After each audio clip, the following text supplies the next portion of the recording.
Welcome and thank you for joining us for the first day of the three-day virtual summit organized by Smart Growth America.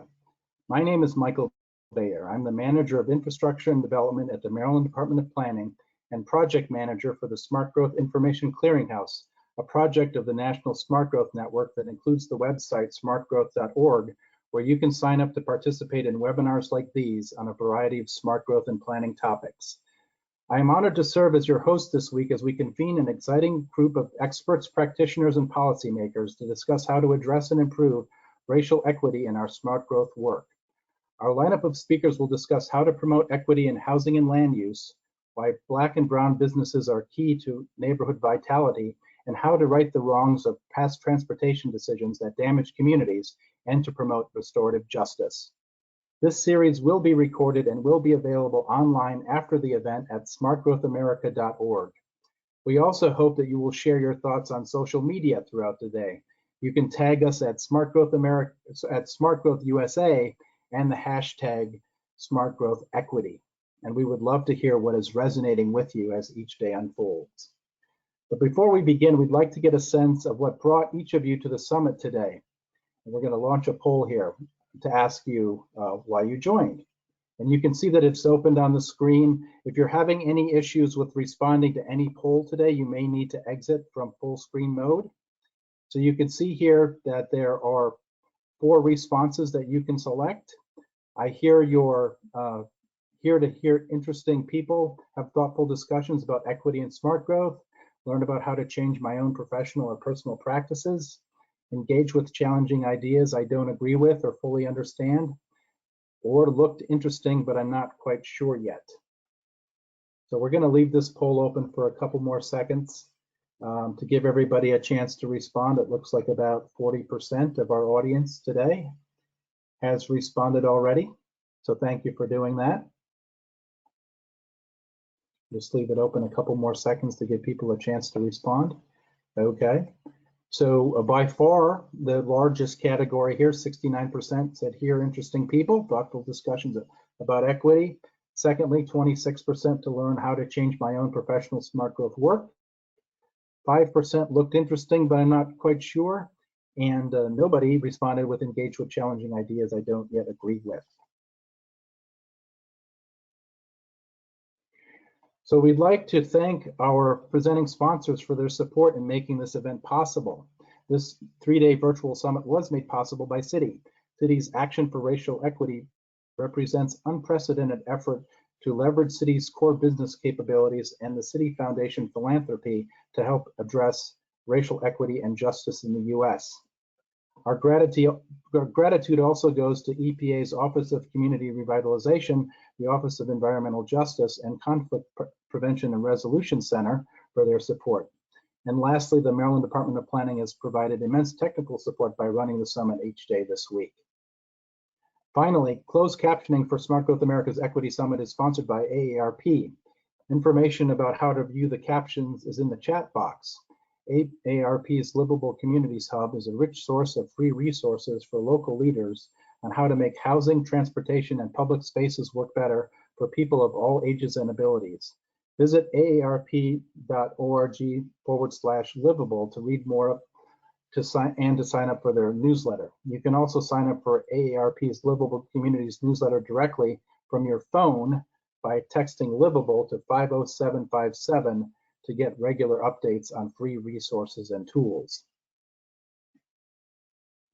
So we are excited about today's schedule. Not only will we hear from Smart Growth America's board chair, Madeline Fraser Cook, and Smart Growth America's CEO and president, Calvin Gladney, today we're also joined by Dr. Andre Perry, our keynote speaker, who will kick off the summit with a discussion about how structural racism in our country's land use, infrastructure, and economic development policies has systematically devalued Black people, their assets, their communities, and by extensions, communities of color across the country.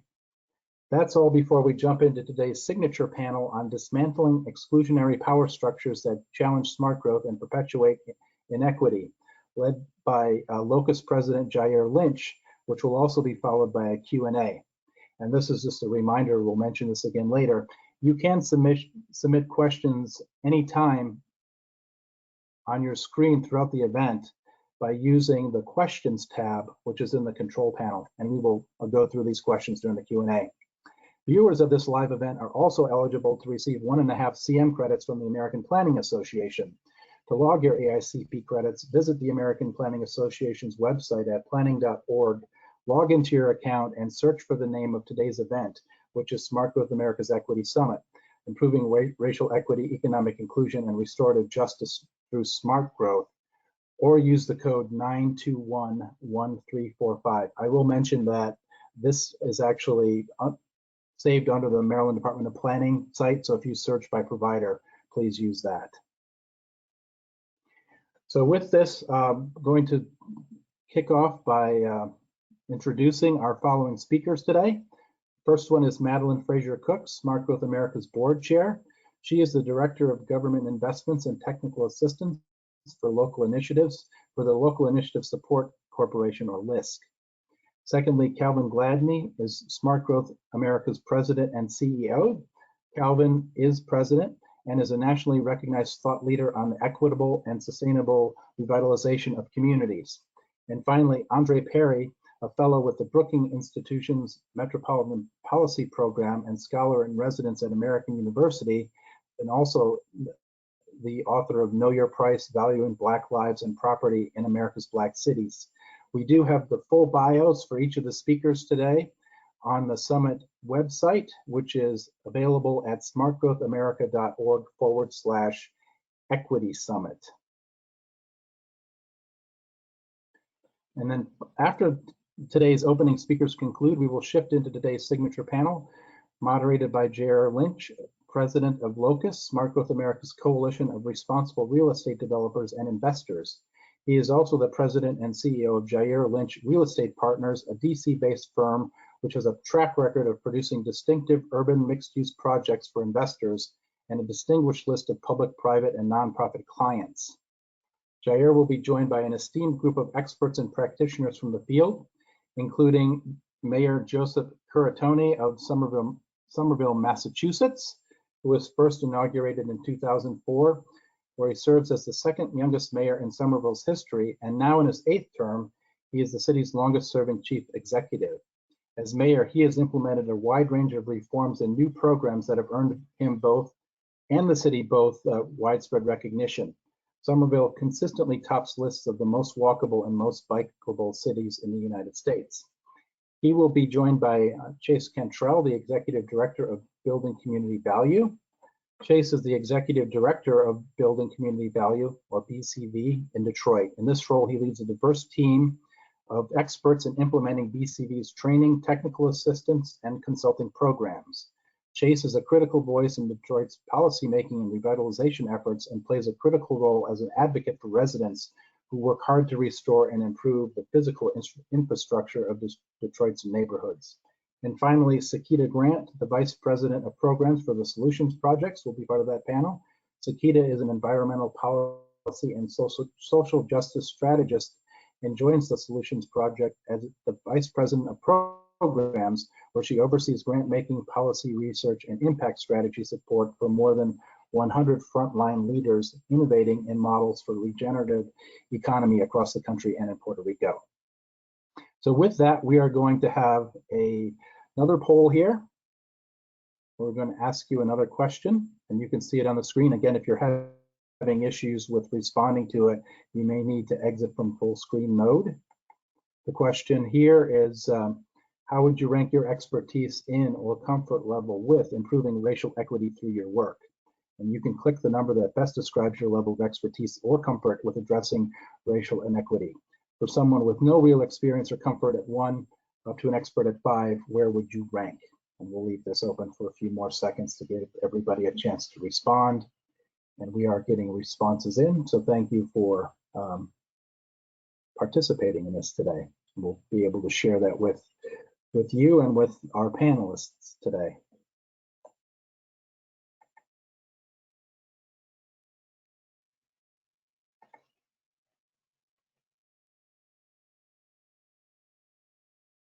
We'll keep it open for another second. And then you can see here that The largest category, 59%, said number 2, I know that I'm not an expert.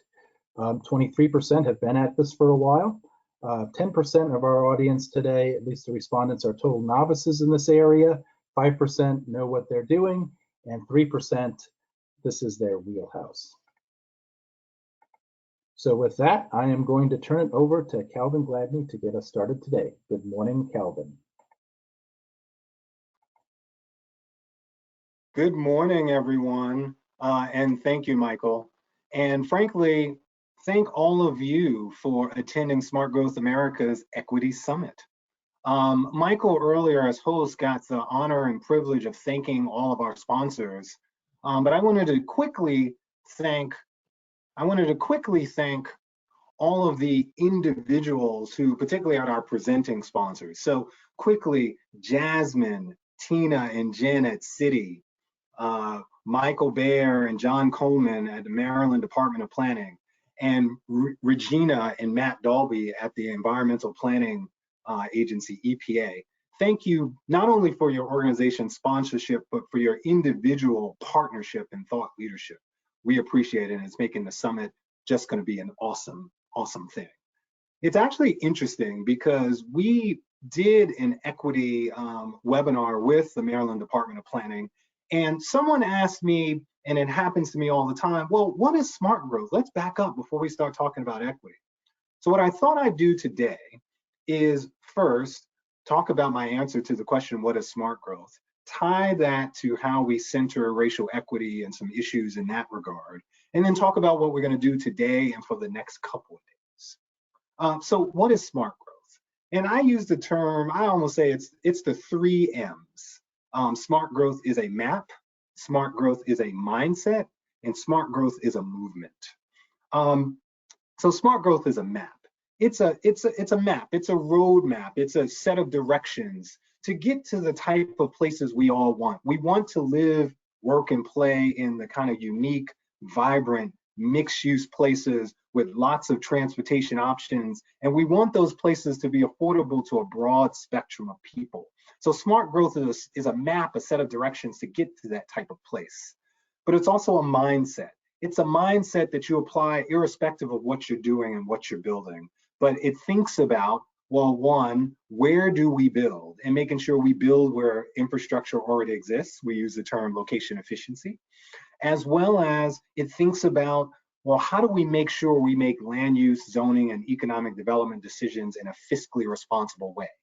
And so that mindset is also important to smart growth. And finally, it's a movement. And each of you today are showing that you are part of this movement. And we have to spend the time to lead and make sure that this movement is making equitable outcomes part of the goal of all of our work. Now, one of the challenges with this mindset, our map, in the movement is that in history, there's been lots of negative usage of our map. Some of our key smart growth tools have been used, in some ways you could say they've been used for evil at the systems level. Many of these systems, many of these tools are frankly old. Some of them were designed with racist intent, and some of them were used in racist ways that just promotes inequity rather than promoting equity. And you can think about a number of things. One, you can think about land use and go back to all of the various homestead acts back in the day that actually gave almost 250 million acres of land only to white Americans. You can go back to moments of racially based segregated zoning. You can go back to the moment in the 60s where we changed the rules to say you couldn't put race in zoning, and then new cities and states and councils changed their zoning to not prevent integration, but to prevent multifamily housing, to prevent the type of missing middle housing that we all want and desire. And a lot of those rules are still on the books today, but we forget that they originally had racist intent. And sometimes they're still used in that way. It's not just land use though, it's also transportation and infrastructure. And we'll talk about this a lot on our panel on Thursday, but a lot of our, particularly our highway and freeway transportation infrastructure, were used to cause harm to Black and brown communities in neighborhoods around the country. You can actually, don't believe me, go just talk to folks who remember the Black Bottom neighborhood in the city of Detroit. And I say remember because the neighborhood no longer exists, because we ran the Chrysler Freeway right through and had to raise the entire Black Bottom neighborhood. It doesn't exist. And as a matter of fact, the irony is that we replaced the Black Bottom neighborhood with both a freeway and then a mixed use, mixed income new community called Lafayette Park, which actually sounds a lot like the principles of smart growth that we all talk about today. But the irony is we use this type of community to actually eviscerate a Black community, a brown community. So these are the type of challenges that we have in terms of the use of some of our key smart growth tools: land use, transportation, and infrastructure. And the other challenge is, if you think about it, all of these bad decisions, sometimes with racist intent, almost always killed Black and brown businesses, either by displacing them, displacing their customer base, or ruining the vitality and vibrancy of the Black commercial districts that existed before these freeways and these other activities happened. So why are we here today then? We're here today because we know that racial equity, economic inclusion, and restorative justice are not the default options of the system. We have to affirmatively fight for them if we're going to get to them. And we're going to start this fight today at this summit and for the next couple of days. Because we know that now is the time, to go back to this map analogy, now is the time for us to expand our smart growth map, not only to create new tools, but also to include new map makers. We also know that now is the time to evolve our mindset to get the benefit of other expertise and lived expertise, particularly on these questions of equity. And by the way, if you hire or bring in someone with lived experience that's Black and brown, pay them for their time. That's an equity issue. And then finally, it's time to lead our movement, to make sure that as we operate on the systems level and we fight for systematic change, that all of our smart growth tools are used for racial equity, economic inclusion, and restorative justice. Let's make this summit a jumping off point, a catalyst, a spark for action that we will ultimately land with an action agenda for centering racial equity in smart growth work. We're going to think differently, we're going to see differently, and frankly, we're going to act differently. James Baldwin once said, "Not everything that is faced can be changed, but nothing can be changed until it is faced." Let's use this summit to simultaneously face the past, be clear-eyed of our missteps and things we could do differently, and evolve our map, mindset, and movement to not only create more equitable outcomes, but to create a future we can all be proud of. Thank you. And now I want to hand off to one of my favorite people, our board chair, Madeline Fraser Cook. Thanks, Calvin. Buenos dias, bienvenidos. Welcome everyone to Smart Growth America's Equity Summit today. My name is Madeline Fraser Cook. I'm the Director of Government Investments and Technical Assistance at the Local Initiative Support Corporation, LISC, but I'm also honored to serve as Chair of Smart Growth America's Board of Directors. I want to acknowledge the amazing work Calvin has done. Thank you for your great opening remarks, Calvin. The board and I appreciate your leadership in helping SGA and the smart growth movement deepen our shared commitment to ensuring that smart growth strategies improve racial equity and promote economic inclusion for all. Racial equity, economic inclusion, and restorative justice are very important to me personally, both as SGA's first Latina board chair, but also because it aligns with the work that I've done over 20 years on sustainability, affordable housing, and economic development efforts in communities large and small, rural and urban, all over this country. I've always thought that the best way to be more inclusive in conversations around sustainability, environmental stewardship, and equity is to open the doors to that conversation for people regardless of what their background is. Lived experience matters. Having input and leadership from people that have felt the impact of the shortcomings of our planning, development, and transportation systems matters. Just because you're not a planner or a policy expert or a finance professional doesn't mean that your approach to identifying the problems and developing the solutions is not equally valid. I'm so excited to be a part of this next phase of the smart growth movement and help Calvin and SGA work with each of you to create more equitable and just outcomes for the communities that we serve. So let's open those doors to the smart growth conversation to people that have never felt that they could walk through them. Let's open our minds to learning about the challenges we may not even have identified as problems from our vantage points, and be open to the solutions that those new, more inclusive conversations will yield. For this reason and for many more, I am so excited about our keynote speaker today, Andre Perry. Andre may not need an introduction to many of you because you know his work from Brookings, or you've already read his book, Know Your Price. So I'm going to simply hand over the presentation to Andre to inspire us to bring not just our minds, but our hearts to this equity work. Andre? Thank you, Madeline, and thank you, Calvin, for that introduction. Now is the time. Now is the time.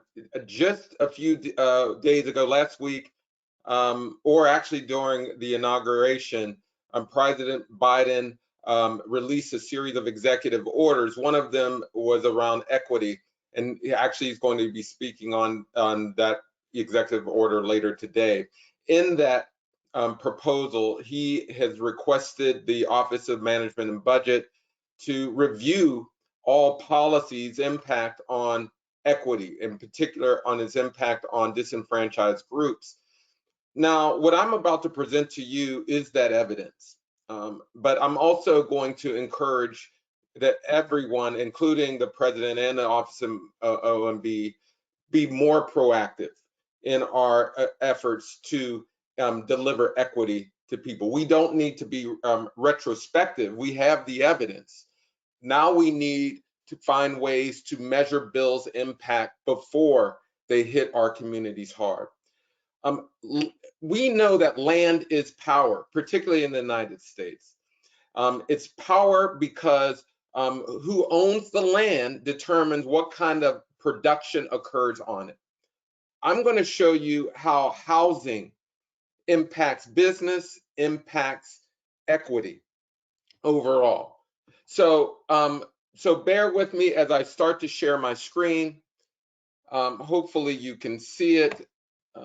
And I'm going to enlarge it. And a lot of this can be found in the book, Know Your Price, Valuing Black Lives and Property in America's Black Cities. As was mentioned, I work at the Brookings institution where I'm a senior fellow, and I study Black majority cities. As you can see here, there are more than 1,200 of them, quite a few, ranging in size, from Detroit to places like I grew up, Wilkinsburg, Pennsylvania, and this is my home where I grew up. This is 1320 Hill Avenue, and every time I get a chance, I visit the home. A few years back, during my research for the book, I looked at it. As you can see, it's abandoned. The roof is bowing. It's boarded up. It's essentially worth $0. You can pick it up by agreeing to pay for the taxes to the borough of Wilkinsburg. But that house means so much more to me. That woman in the upper right-hand corner, her name is Elsie Boyd. I call her Mom. There was a deal made, as the story was told to me, there was a deal made between her and my maternal grandmother that she would take me in. We know that my mother was poor. She was probably abused.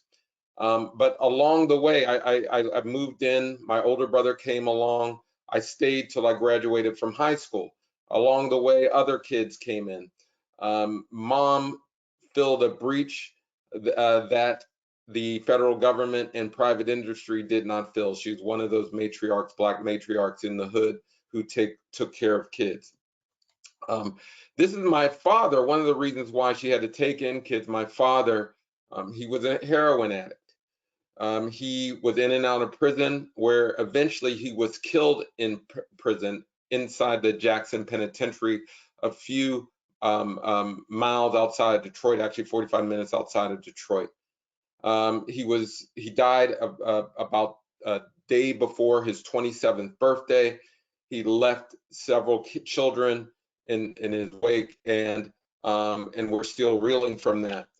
Now, I wanted to explore how we live by looking at home prices, because we know that homes and the price of homes determine how much or how many opportunities a community has. So, and when I did that, as you can see on the x-axis, that's a percent of Black people in the neighborhood, and on the y-axis is indicated on top of the bar charts. That's the price of homes within those zip codes. And as you can see, as the percent of Black people increase in a neighborhood, the prices go down.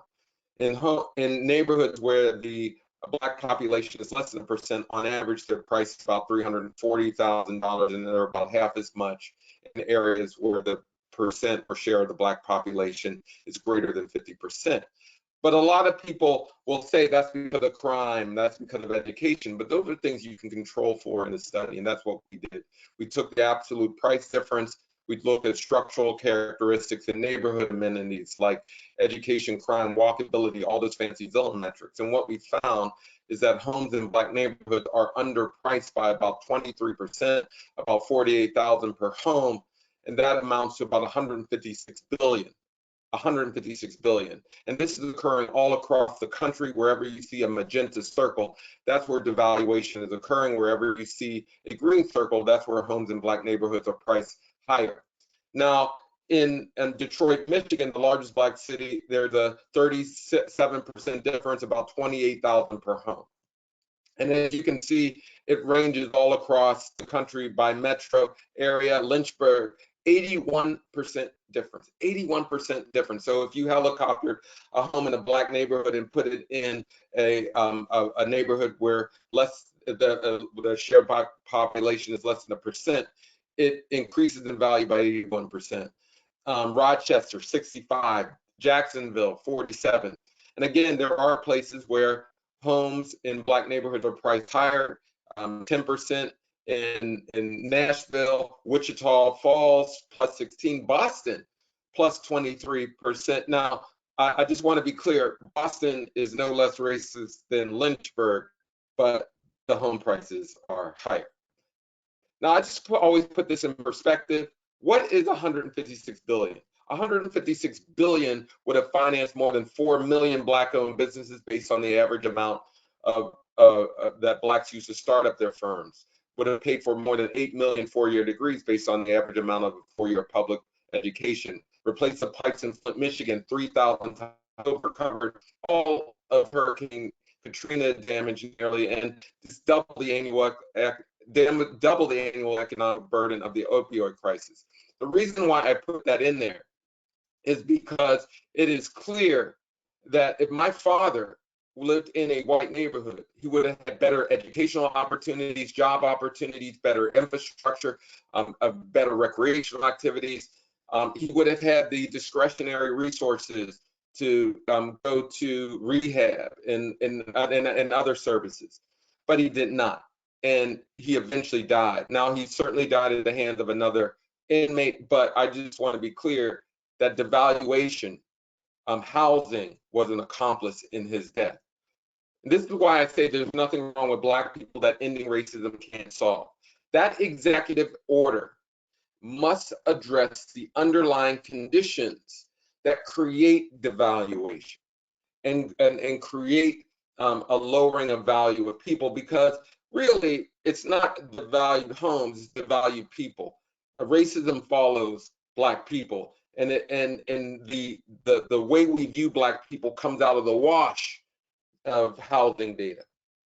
Now I'm just going to show you a brief clip of showing you, I can't necessarily get this clip to show, but in this clip, Representative Al Green asked us the question, is there discrimination in housing policy? And the appraisal industry and myself, they asked us to raise our hand. I was the only person to raise my hand to this panel. But I'll just move forward. It was a little bit dramatic, but we'll save that for later. But why that's important, housing finances so many different things, including businesses. So I'm going to jump really fast through the report on business evaluation, because we know that most people use the equity in their homes to start their business. Black people represent about 13% of the businesses, but only 2% of the nation's employer businesses. Only 1% of Black business owners were able to obtain a loan in their founding year, compared to 7% of white entrepreneurs. Black entrepreneurs are denied loans twice as often, and when we do get loans, we pay higher interest rates. About half of Black businesses survived the Great Recession, compared to 60% of white-owned firms, and we know that we're going to see similar numbers because of the PPP loan fiasco. So many of our businesses in the Black community are sole proprietorships, and so when the program rolled out and it did not attend to those kind of businesses, we were essentially shut out. So I'm going to show you some data on the valuation's impact on businesses. This is Dorian Moorfield. He's the founder and owner of Grandma Bee's. He's holding up a breakfast steak. It's a highly rated business. It gets 4.6 on a rating on Yelp. It's in a Black neighborhood. Just in 2010, it was 99% Black. Now it's about 80% Black. And we wanted to look at how businesses are valued. So we did the same thing. We looked at business revenue, got that from Dun & Bradstreet. We then looked at business quality by scraping all the Yelp data across the country. And we could, again, control for neighborhood conditions, so the spending power of the neighborhood, education, and all those other factors that are critical in this area. And what we found is that Black, brown, and Asian-owned businesses are rated just as high, if not higher, than white-owned businesses. So in the aggregate, Black, brown, and Asian businesses are actually rated higher, or they get higher stars than their white counterparts. However, they get less reviews and less revenue. As you can see here on that magenta line, those Black, brown, and Asian businesses, and on the gray line, that's white businesses. As the percent of Black people in the neighborhood goes up, the number of Yelp ratings and revenue goes down. But you can see Black businesses, Black, brown, and Asian businesses, I should say, are always ranked higher in any situation. And that's costing businesses in those neighborhoods upwards of $4 billion, the highly rated ones. And this is why our elders used to say, our ice is just as cold. They knew that if you don't patronize quality businesses in the hood, you would essentially distort the market in a way that you have highly rated businesses competing with lower rated businesses, and you get less revenue in the hood. Now, we need to invest in people. Too often we just invest in place. And we know if you invest in place and people, you essentially encourage gentrification. You increase the value of property. People can't keep pace with the increases in taxes and quality of life, and they are essentially pushed out. So you need to invest in people, meaning direct capital to firms, homeowners, and other people in the community. We also need to remove the unnecessary bureaucratic barriers. We don't need a program for business owners, for instance, to go through. Our research shows that businesses are just as good, if not better. So we don't need to go through some financial literacy program to get a grant or a loan. But we do need to invest in place. We need targeted infrastructure investments because the valuation has reduced the amount of revenue. But I'm just going to quickly show you the upside of this as I close. Again, we represent about 14% of the population, but only 2% of the nation's employer businesses. If Black businesses were the equivalent of the Black population, there would be more than 800,000 more businesses expanding the economy.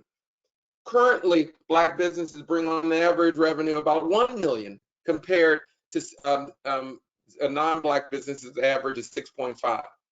If Black businesses increase their average revenue to the level of non-Black businesses, it would add 676 billion to the economy. If the average employees per Black business increased to 23, which is the average for non-Black businesses, it would add 1.6 million jobs to the economy. So I just wanted to say all that to say that equity is stimulus. If you want to grow the economy, if you want to improve conditions, build equity.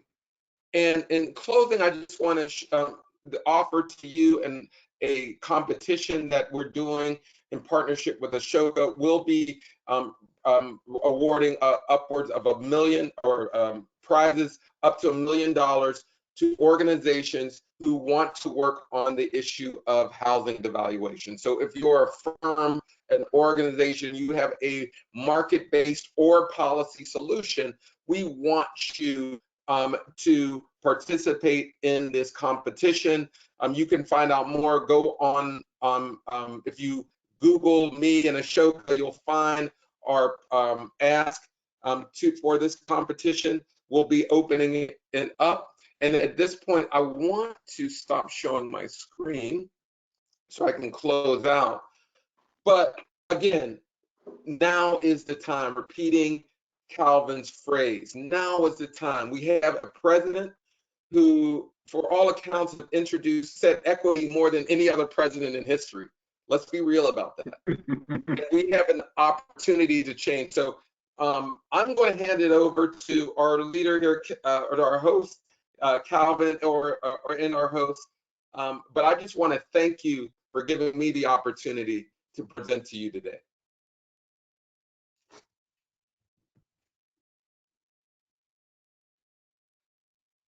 Great. Thank you very much, Andre. And with that, we're going to move into the panel conversation. And before we do that, we're going to launch our third poll of the day, actually our last poll of the day, where we want to get your thoughts about some of the questions that we'll be addressing here. And that is, the question is, how would you most quickly characterize the real estate industry right now?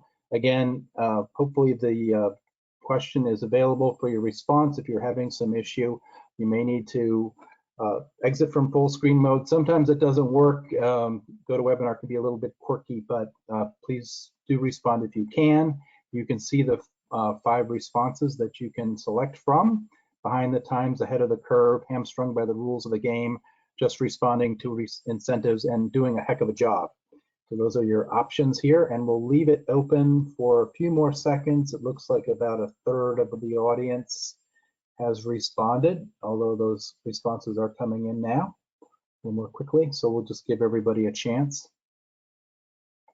And then once we get through this, we're going to go ahead and turn it over to Jair Lynch to lead the discussion with the panel. And we'll keep it open just a couple seconds more so that everybody can respond. Looks like about 2/3 now have.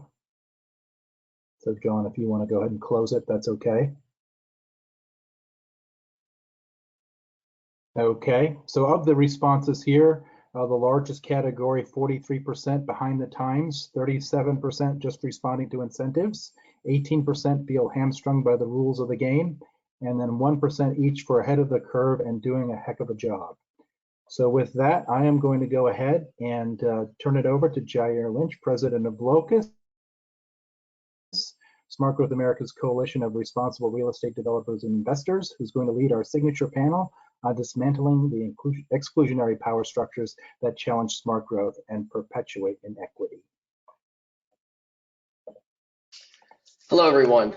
Thank you so much for tuning in to this panel. I'm very excited for stepping in for someone who has been working with Locus for the last close to 10 years, Christopher Coase, who has now moved on to the Biden administration.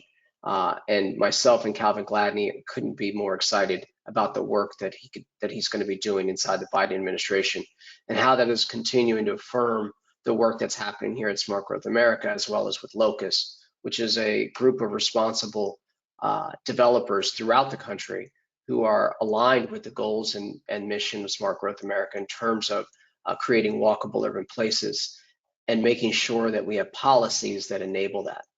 And so today I'm stepping in as the moderator, but I'm very excited to do so because all of these topics are very close to my heart and have been part of the work that we've been doing in the Mid-Atlantic region of near Washington, D.C. for the past 20 plus years.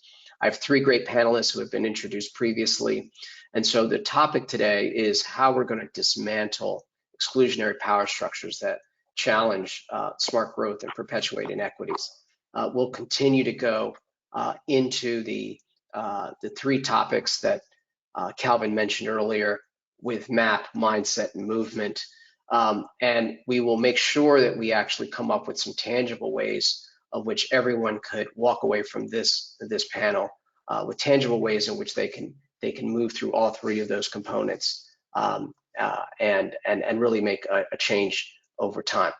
So I believe all three of my panelists are here. Can we make sure that your mics are checked? And if we could just a quick introduction of yourself. We did go through the intro earlier, as we mentioned, as well as everyone has your bio, but just give me 30 seconds on each of you just to make sure that we're all engaged, and then we'll get going. Mayor Joseph. Oh yeah, thanks. Please call me Joe. It's great to be here on this and be in such a distinguished panel with Sakita and Chase. So I'm excited to hear from. Thank you, Locus and Smart Growth America, everyone tuning in. I wish Chris Coe was going to be on it because I wanted to congratulate him. I'm so excited for him and the nation. Yeah. Chris worked with my community, many of our community-based planning efforts along, and so it's very excited for him. But honored to be here and talk about this great, and be part of this great conversation. Thanks. Sakita. Nice. Pleasure to be on this panel with you all. Thank you to Smart Growth America for inviting myself and the Solutions Project to be part of this important conversation. So I am, as mentioned, the Vice President of Programs with the Solutions Project. My role is to oversee our grant making, policy research, as well as impact strategy in support of over 100 frontline leaders that are innovating in models in regenerative economy across the country, and that includes Puerto Rico, which is where I'm actually calling from. And just a pleasure to be on this panel, contribute, and also learn from folks. Thank you. Morning, everyone. Thanks, Sakita, and thanks to Smart Growth America. This has been already wonderful to hear Andre Perry speak and open things up, and I'm excited about the conversation that we're going to have today. My name is Chase Cantrell. I'm the Executive Director of Building Community Value, which is a nonprofit organization located in Detroit. We help Detroit residents to do real estate development and revitalization in their own communities. So we're responding to the aspirations of legacy Detroiters, and we do that by accompanying them through their projects, helping them understand, the nuts and bolts of real estate development, and making sure through our technical assistance that they actually get projects completed. So happy to be here. Wonderful. Thank you, all three of you, for being here and participating in this. So my day job is as an investor and developer in a variety of asset classes, as I said, in the Mid-Atlantic region. And so I have multiple things that I have to think about, whether it's our ideas and whether they are cutting edge, our people, whether or not they are the best talent, and then the execution of our projects. So I have lots of things that I stay up at night. The things that make me worried often is the policies that are in place that allow us to execute our vision. And so we are often find that many of those policies are in our way, and that we need to break through, and that we need to convince a larger set of stakeholders that we are developing equitable development in walkable urban places. So I would love to hear from each one of you in the same order of the things that keep you up at night, that that are hindering us from getting to this equitable place where there's affordability, where there's accessibility of housing, and there's a competitive marketplace that actually is working and functioning on its own. Joe? Well, thank you. So with that sort of lens and on the backdrop that Andre eloquently and powerfully set out for us, so I got to introduce myself, Joe Curtatone, Mayor of Somerville, Massachusetts. I'm now in my 18th year. My family immigrated here from Italy. Italian was my first language, and we now speak 52 languages in our neighborhoods and schools.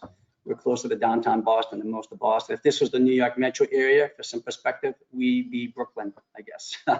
But we've, you know, I would say a community, a city is really a complex ecosystem. And my role isn't just the elected CEO, but as a chief policymaker.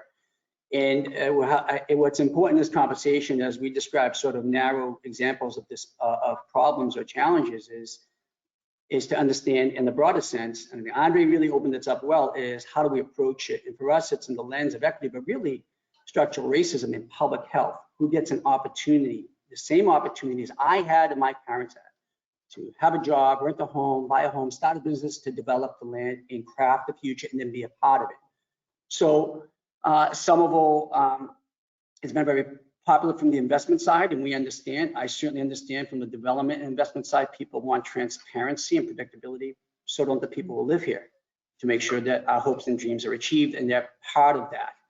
And in a region like the Metro Boston region, which it was in a housing emergency before COVID, and we still are, which was the most congested traffic region before COVID, and we are, it is just a compounding challenge for all of us. And we're in a city also because neighborhoods were neglected over time. As you can imagine, we have several environmental justice zones with many consequential impacts, which are just compounded in this during this pandemic. So, you know, I'll just outline sort of the example of a narrow but important issue is displacement.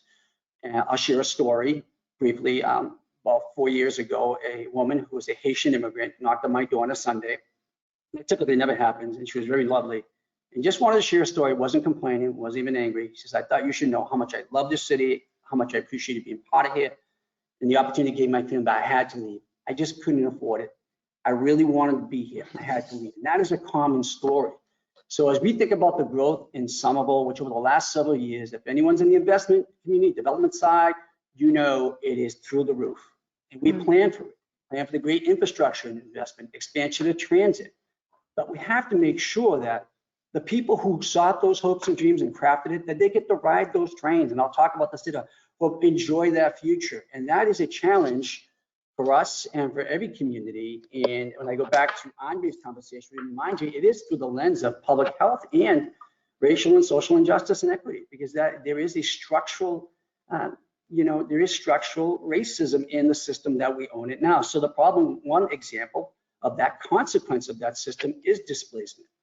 Okay, we run right now in a city like Somerville the risk of losing our very soul. The cultural, diverse, creative, sort of eclectic DNA that really is attracting a lot of that investment to our community. The people who make up the soul and vibrancy, that add a certain flavor experience in every one of our neighborhood districts and squares, the people who've actually started businesses here, who may not even be able to afford their homes, never mind run their businesses. So we've worked hard to embrace that as part of our comprehensive plans. We're proud we're even a sanctuary city, and we've been a sanctuary community since 1987. We've seen our you know, the value of the community and its cultural DNA expand and even crime go down to blow away those myths. But we're all at risk of that right now because to rent a home, there is no genuine opportunity in the Metro Boston home where it's diminishing rapidly. And that's not a scenario we can live with for the long term. That's great, Joe. I think the concept of making sure that people, indigenous people of neighborhoods, whether they're renters or owners, have the ability to stay as the neighborhood flourishes is very, very important and needs sculpted public policy to be able to do that. Sakita, it would be great if you could tell us what keeps you up at night. And the things that you think need to be changed in order to be able to create better outcomes. Yes, definitely. Thank you for those remarks, Mayor Joe. So I'll frame it around, which we had earlier conversations, this concept of the white whale, this kind of North Star for how I approach the work. So really it's around liberation. It's around liberation for all humans and our planet from systems of oppression and exploitation. And in that frame, what keeps me up at night, unchecked corporate power, particularly polluters. That's also related to, and Mayor Joe, you talked about environmental justice areas, so this sacrifice zones that we've created across the world, and particularly in the United States, which are areas that because of race, income, lack of political power, people are being polluted at much higher rates and are exposed to a lot of the impacts of climate change, with a lot of responses being failed responses to climate change. And so there's also a layering of other health and socioeconomic burdens. Disaster capitalism is another one. This is a term used by the author Naomi Klein to describe where communities that are navigating some type of significant disaster trauma, it opens that community up to outside individuals, companies, and other forces that are interested in actually making money and exploiting. We saw that happen here in Puerto Rico. We've seen it happen after Katrina and New Orleans and in other places. And also thinking about how we approach our solutions. So this is kind of a little bit more nuanced, but I think relevant for this conversation, where even in our solutions, the solutions can be problematic, right?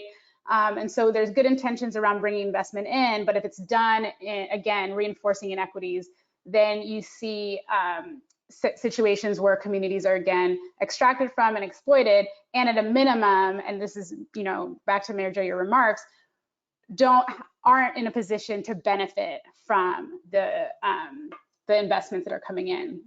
So how do we go about doing this? I'm going to channel an organization called Movement Generation, Oakland-based organization that works on economic and racial injustice movement building, which is that they always say, if it's not soulful, it's not strategic. And in this context, I'll go further and say, if it's not soulful, it's not strategic, it's not smart. And I'm really happy, Mayor Jo, that you talked about the soul of the community, right?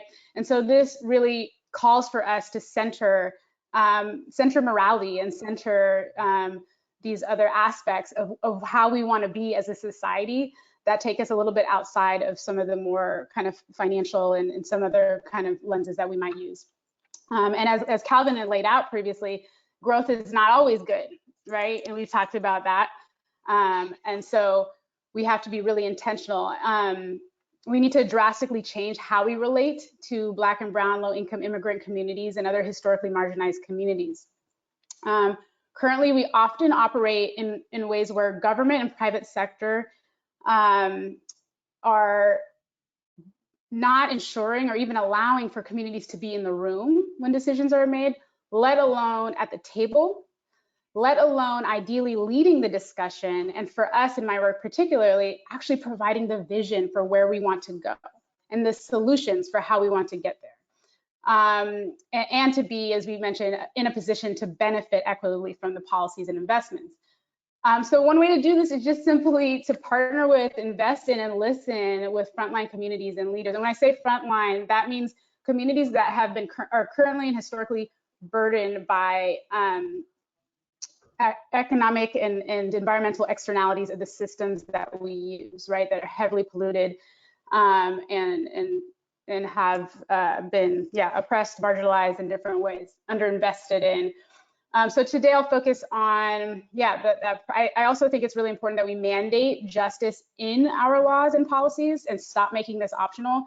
Andre spoke to some of the Biden administration's recent executive orders that are super exciting and calling for more equity. And this is a really great start. We need to continue in that direction and really make all of that mandatory. But focusing on how we prioritize frontline communities and leaders.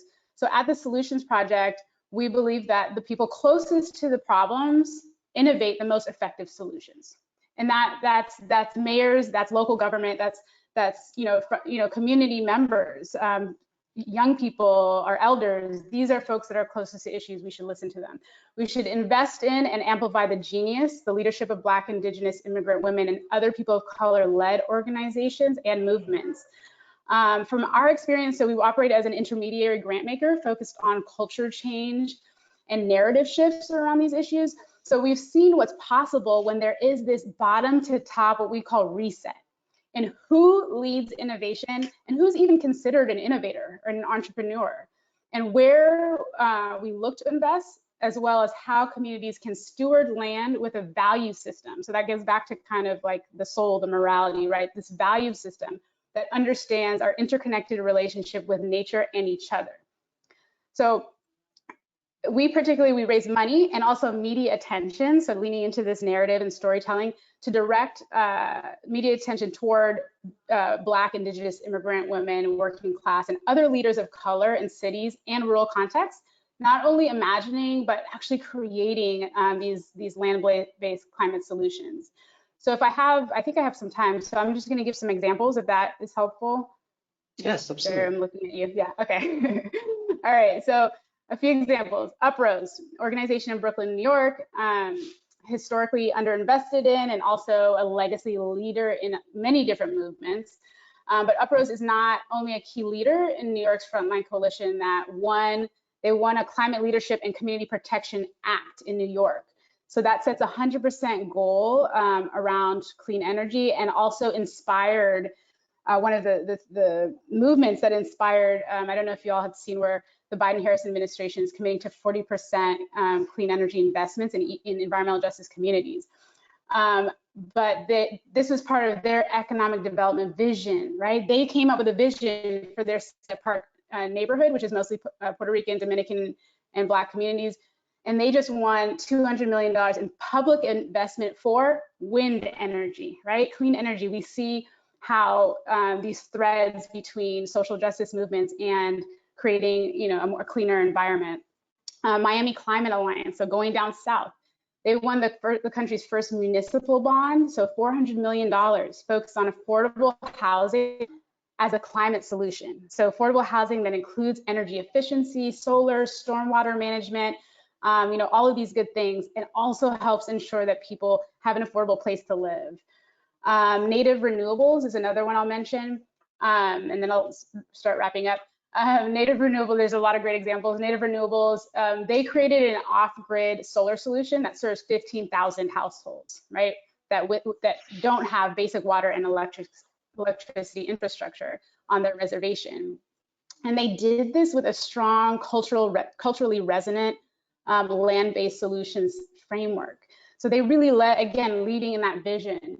And now, like full circle to the policy side, now one of their founders will be leading the Department of Indian Energy in the new administration's Department of Energy, overseeing policy for more than 500 tribes. It's really an exciting story for them and for all of us. And so, yeah, these stories, we see them throughout, from the West, the Midwest, the Black Belt, the South, even here in Puerto Rico. All of these examples contribute to the massive shift in support, legal commitments, and now implementation of 100% renewable and clean energy all across the country. So equity in action, really getting to kind of these solutions, calls for government philanthropy to overinvest where we have historically underinvested. It also requires corporations to see themselves as a part of an economy and an ecosystem in which workers, communities, local governments, and the natural environment outweigh the interests of shareholders or executives. So there is this idea of shared prosperity. So I leave you all with, imagine what's possible if we resource frontline communities and local governments and the folks that are in front line of the issues. What happens if we resource them to win, to actually win? Andre called on us to understand that equity is stimulus. I love that. And I would offer that equity is also healing, and it's essential for achieving my North Star, I'm sure it's many other people's, is liberation of all humans and our planet from systems of oppression and exploitation. So thank you for this time to give some remarks, and I look forward to the conversation. Great. Chase, between Sakita and Mayor Joe, you got a tough act to follow, but what's keeping you up at night, and how do we start framing some of the implementation solutions that could come from your bad dreams? Sure. So I love that Sakita started us off with the idea of liberation, and also hearing Calvin and hearing Andre both reference Detroit, and I think a lot of creative solutions are have historically come out of the city of Detroit, and thinking of the city as a center for the Black liberation movement. Andre discussed the idea that land is power. And I just want to give some context about what's been happening in the city of Detroit over the past 20 years to sort of frame what definitely not only keeps me up at night, but a lot of other residents of the city. So Calvin mentioned the project, which is not unique to Detroit, of building a freeway through a Black neighborhood. We've seen that in Detroit, we've seen it in New Orleans, we've seen it in Black communities all over the United States. But the narrative and the history of land in the city of Detroit has historically been a stripping away of Black wealth and Black ownership. So we've seen in the past 20 years, Detroit was one of the most hardest hit cities in the mortgage crisis in the early 2000s. But something else happened, and this was policy driven in the city following that. Andre talks about the way in which Black held property is devalued. We saw that property values plummeted in Detroit after the crisis, but unfortunately, our city government didn't reassess the value of those properties. So what ended up happening is you had these properties from a market perspective that were, the prices were devalued, they were very, very low, but the tax assessed value were still very high. So people began losing their homes to foreclosure. And the foreclosure from tax foreclosure. And the foreclosure crisis in Detroit was so dramatic that in fact, we have the largest land bank in the nation now, a land bank that has over 90,000 parcels in it. 30,000 of those are vacant structures. So you can imagine the decimation to Black neighborhoods throughout the city. There are time-lapse photos that you can easily find on the internet of communities that had stable blocks, 10 years ago, and over time, now they look like, some of them can look like farmland. So, we have over 24 square miles of vacant land in a city with 139 square miles. And that kind of challenge isn't just a land use issue. It is a real lived experience for the people in these neighborhoods. And Andre talked about the home where he grew up, and that sort of story, that narrative of coming back to see that this home that was full of memories and full of love eventually is just a vacant structure that's deteriorating, is a story that we see time and time again in the city of Detroit. And there were many years that our city and our county didn't actually do the reassessment. So the cries of alarm from grassroots organizations, community development organizations, and others weren't heeded for many years, such that the displacement that we see in Detroit isn't the typical kind of investment-based gentrification that one might speak about in other places, but truly due to government policy. And in recent years, we've learned that the tax foreclosure crisis robbed mostly Black and brown Detroiters of up to $600 million over the course of that decade. So we're beginning to have conversations in the city of Detroit about what reparations look like, what we can do to truly implement an equitable system to make things right, even though you can never truly bring back the fabric of the communities that were torn apart.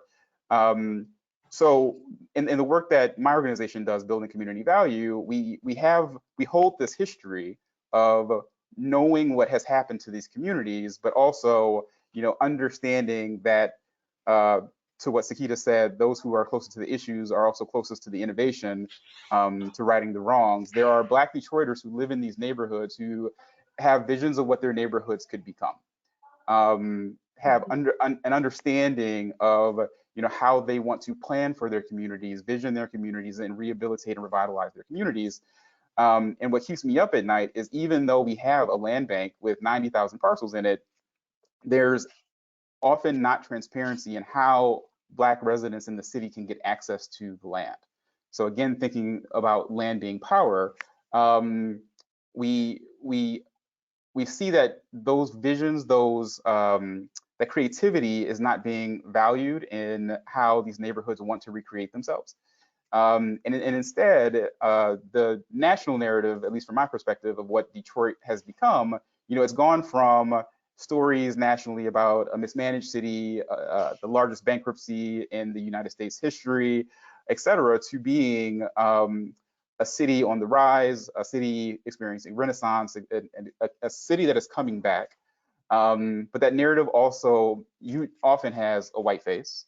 Often it is outside investors who are able to access land more easily than those residents who live in the city itself.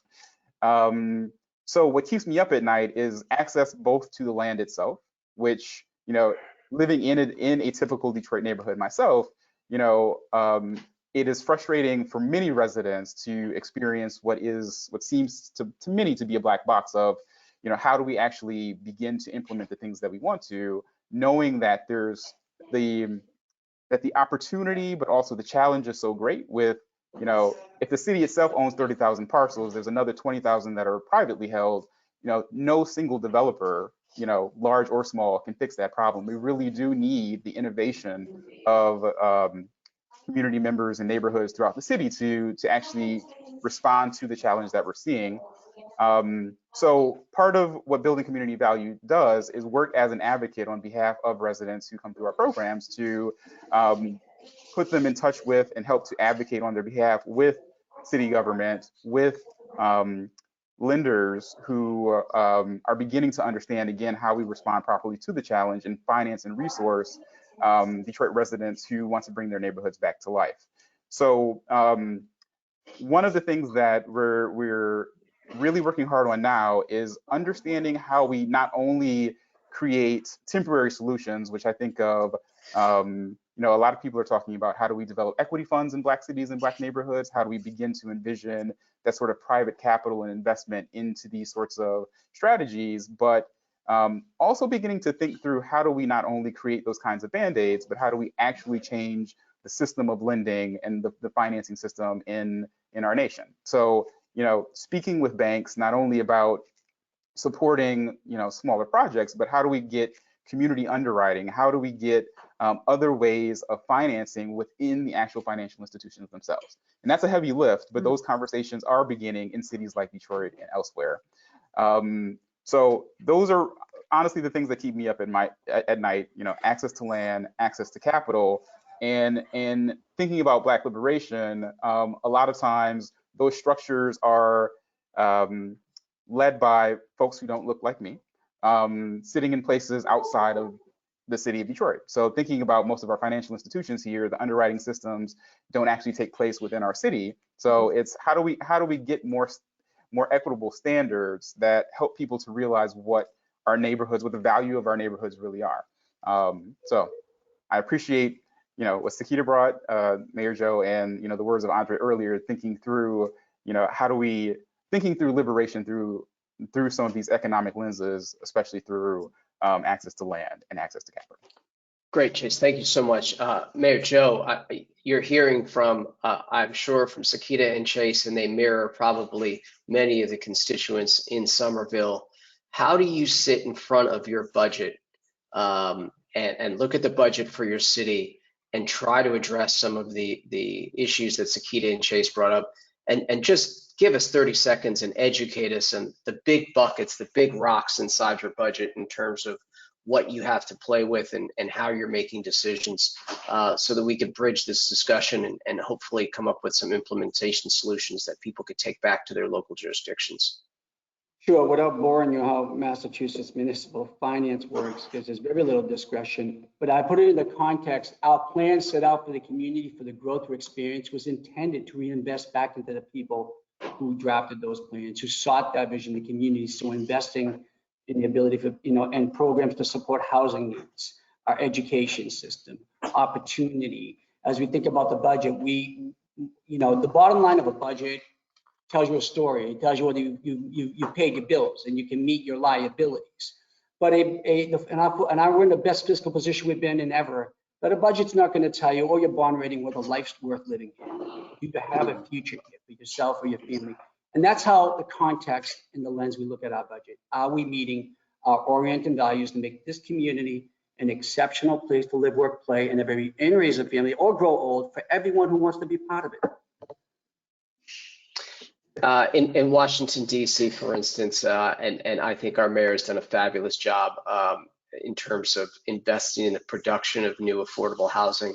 She has a $100 million fund set aside for the production of and preservation of affordable housing. And she actually can influence about 6 to 7% of the housing production that happens in the city. which is meaningful. But as you can imagine, when people see, 6 or 7% of anything doesn't feel like a lot. When there are 100 cranes in the air and only 6 of them are for affordable housing, it feels like it's not enough. What are the ways, Chase or Sakita, in ways in which you can work with local municipalities to figure out how to invest and harvest so a larger distribution of the growth can happen across communities? Because we have to figure out how to get it done. And even in the places where we stand up and are very proud, it's still often just on the edges of material and robust change. Nice. Okay, I can say something quickly, and then Chase, I think this is, yeah, you're going to have some great things here. So just quickly that, in the spirit and kind of the function of participatory governance and policymaking, so having within our systems, giving the time and the resources, so it takes intention in the beginning. I used to work for the state of California and worked in government and the bureaucracy, so it does require some internal, pretty big pivots and intention to set the deadlines, have the listservs, have the community outreach, have the partnerships in place, so that as you're making decisions around your budget or different policies, you're ideally getting a lot of, I see it as increasing innovation. You're getting a lot of ideas from community, particularly with the focus on communities that have been historically underrepresented in those spaces, to contribute to the solutions and the ideas, and to talk these things out. And the beautiful additive, I think, benefit of this, in addition to kind of broadening the different solutions that we could put forward, is that you now have this huge tent of folks that are so down for the policy and are ready to support implementing it, right? Because as we know, there's one thing to pass a policy or pass a budget, it's the other thing to implement it. And the more communities and individuals you have tapped into that and excited about it, the more likely it'll be a success. So. No, I definitely agree 100%. And that's exactly where I was going to go, Sakita, with the idea of participation in the process. But to me, any budget for a municipality, for a state, it really is a moral document. It shows us where the priorities of that community really is. And I'll give you an example. There was an analysis last year about Detroit's budget, the police department being the largest department of our general fund budget. So there was an interesting debate in the city about, is that where we should properly be putting our resources? And the city of Detroit is beginning to pivot a bit to have more participatory budgeting. It's been a slow process over the last few years, but we can see it building momentum. But also we see implemented in many cities, not only participatory budgeting, but also outcome-oriented budgeting, such that we're really looking at, again, if we're looking at the budget as a moral document, what solutions are we really looking for? What impact do we really want the budget to have for the challenges in that community? And being able to say that if $50 million of the budget goes to whichever department, will it actually solve the real problems of that community? And I don't know that enough communities have that kind of vision of what the budget is and how it works, to be able to have the metrics to know if the budget is doing what we anticipate it should be doing. So here in Detroit, we're seeing a movement towards both of those things, participatory budgeting as well as outcome-oriented budgeting. But a lot of that, to Sakita's point, it takes time. It takes a lot of lead time to build up to that. It takes education of the community, because a budget document is not an intuitive document usually, to really understand how municipal finances work. And it honestly takes an administration and a city council that really wants the feedback, wants to have the citizens involved in the process, and doesn't look at that kind of participation as something that slows it down or makes it inefficient, but really it's additive, that it brings about a better budget, a better city, a better base of outcomes for the city as a whole. So I think that's really where more communities need to shift.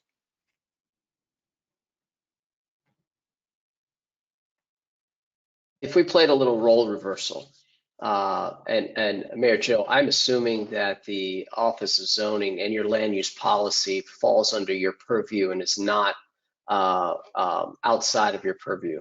But let's, and I hope you say yes to that. Yes. Chase, if you were the mayor of Detroit and you had access to the land bank, one, how would you create a market? And two, how would you distribute the investments that go into that? And then I guess I'm going to put the role reverser on Mayor Joe. If you became a constituent and saw all these vacant land in your city and you had a tax base that was dwindling, how would you approach as a constituent the ways in which things could change? And Sakita, you're going to play referee in the middle. Nice. Okay. Well, luckily I've given some thought to this. So if I did in fact have access to the land bank, one of the things that we often discuss is, again, access to land for legacy Detroiters. And the way that the state of Michigan Constitution is established, we can't have race-based ordinances in our city. So it does make reparations, it makes the kind of healing that we need to see a little bit more difficult. But for those Detroiters who have stuck it out through the decades, through a lot of the hard times, being sure that those Detroiters understand the clear process to access to that land, as well as a priority in the purchase or bidding process. So that would be step one. Step two is that there's been a conversation about how we use federal dollars in the city. So I mean, we do, like every other city, we get CDBG allocations. And again, a healthy debate about how budgets work. Where do we put that? Where do we put those dollars? And some of that could be used to help to rehabilitate minimally some of those homes in land bank stock. Because what we're seeing now is that the longer these homes remain vacant, the more that they deteriorate and the more likely they end up on the demolition roll. So we're demolishing more homes in Detroit than we're saving. So I think the strategy that I would put in place would be to pivot to try to save and rehabilitate and to stabilize as many of these vacant homes as possible, such that we can then prioritize legacy Detroiters in getting these properties and helping finance them. We also have, similar to other large cities, we have a very active philanthropic community here that has put hundreds of millions of dollars into real estate-based funds. A lot of those funds go to the larger commercial development projects. They go to multifamily housing, but over 70% of the housing stock in Detroit is single family. We are unique in that way in big cities. So again, for me, it would be a single family strategy using the land bank, using federal dollars, as well as using our philanthropic partners to ensure that legacy Detroiters have the first bite at the apple and are actually building wealth. Detroit used to be the largest city with Black home ownership. The majority of Detroit residents own their homes, and now we are a majority renter city. So again, we've seen the stripping away of wealth in the city. So it would be an attempt to reverse that trend. All right, Mayor, so you've retired, you've moved to Detroit, you're now a constituent. What is the email that you're sending to Mayor Chase about how to make the community grow and prosper?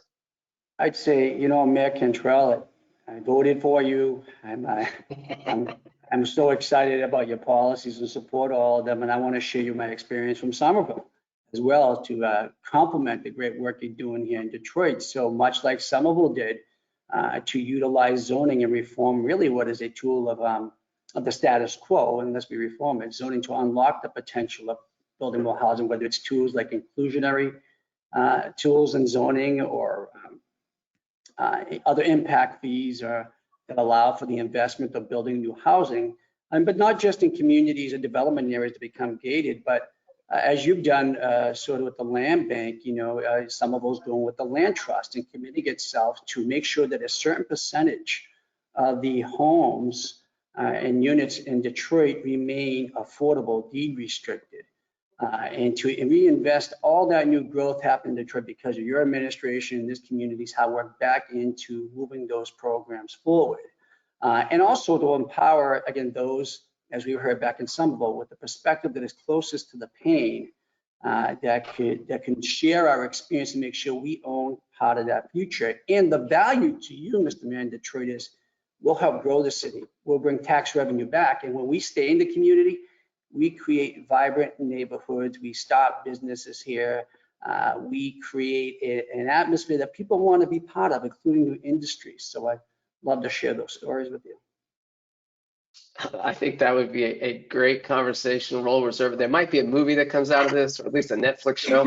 Sakita, you're actually sitting in Washington, D.C. as we play this out, and you're trying to figure out what policies would affect both the cities and mayors, but also down to the constituents.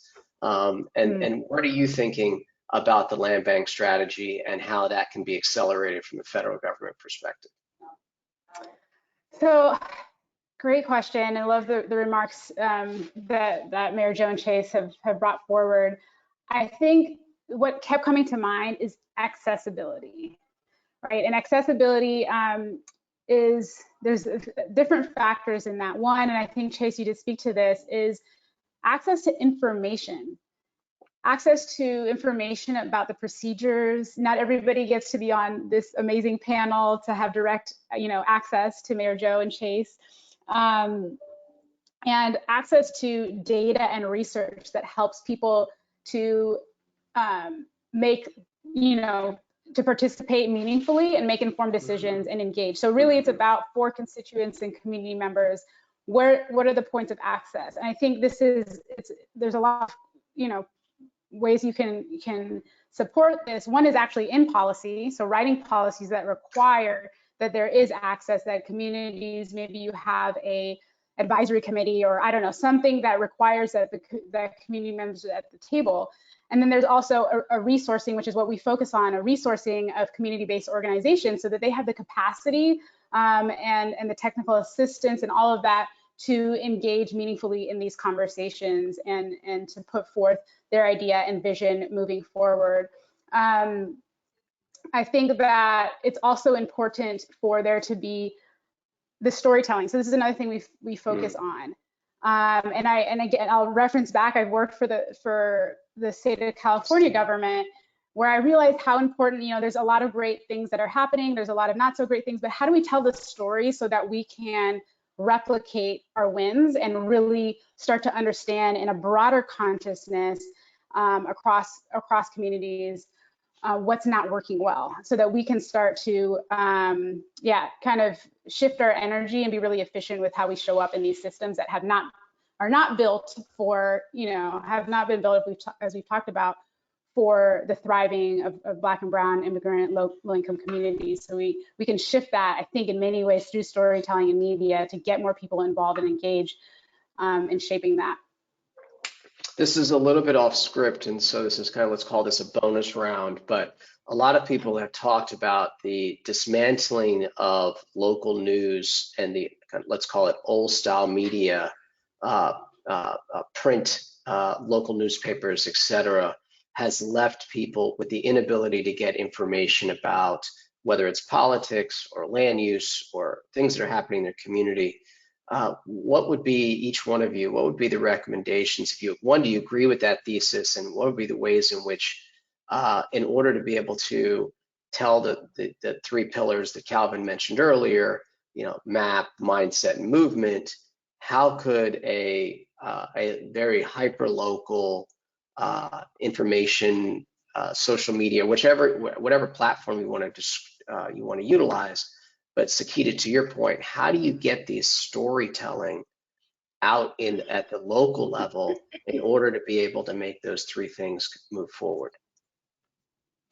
Yeah, I should have probably mentioned that as another thing that keeps me up at night. It feels very, very wild west in terms of like how we're approaching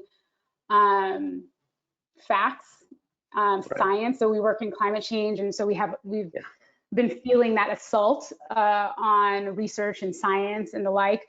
And I think it starts with the same things that we've been talking about in terms of kind of democratizing access to information, and also having accountability from the top too, right? Accountability and transparency. I have a legal background, I'm a lawyer, and policy is my focus, so I tend to turn to policy. There has to be better regulation in this space.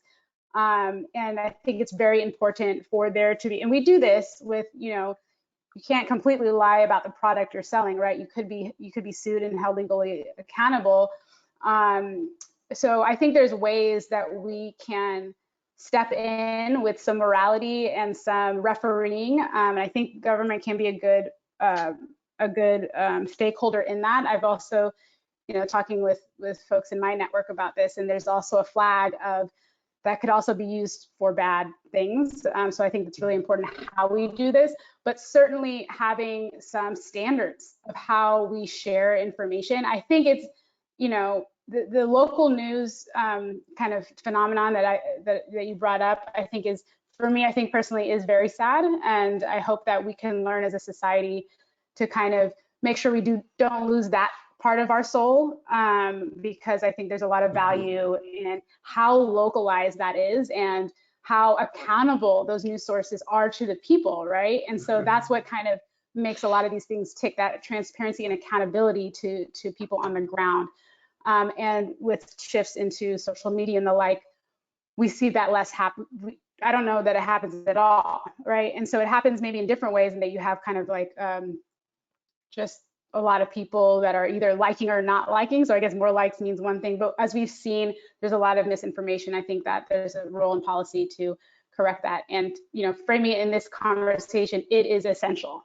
It is absolutely essential, because at a minimum, we're being distracted, but, in its worst way, we are actually starting to act in ways and invest in ways that are really, really, kind of the antithesis of what we're wanting to see in terms of an equitable, sustainable society.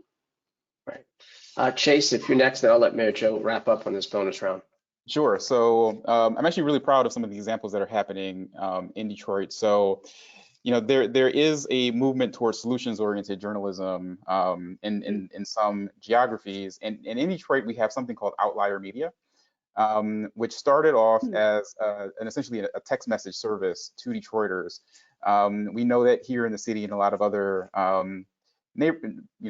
Black neighborhoods throughout the nation, that access to internet is an issue, but many people have access to SMS, right? Just direct text messages. So they began asking residents what kinds of news they would actually want to see and receive, and then they were able to then get that news directly to Detroiters via text, and also receive feedback on the news that was being pushed out. So this sort of virtuous circle of, asking residents what they want to hear, giving residents what they've requested, and then asking again, if that actually is meeting the needs of residents. So that's one way. And another way is Bridge Detroit, which essentially has a similar community-driven process, right? Like having work groups, having a community, instead of a traditional board of directors, having a community-driven advisory council, so that we understand, from grassroots organizations, nonprofits, community residents, just what kinds of news should,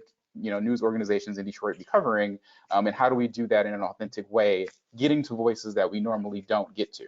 So, I'm sure a lot of news organizations would be talking to Mayor Joe, to me, to Sakita, but we jokingly talk about a Miss Jenkins in the neighborhood, like who's talking to her? She's been living in the neighborhood her entire life. That lived experience is the kind of expertise that we really need to understand neighborhood dynamics. These kinds of news sources are actually going to those community members saying, respond to what's happening in your community, let us know what's happening, let's actually uplift your voice through not just traditional articles, but podcasts, interviews, et cetera, so that people understand more authentically, what's happening. So those are two things.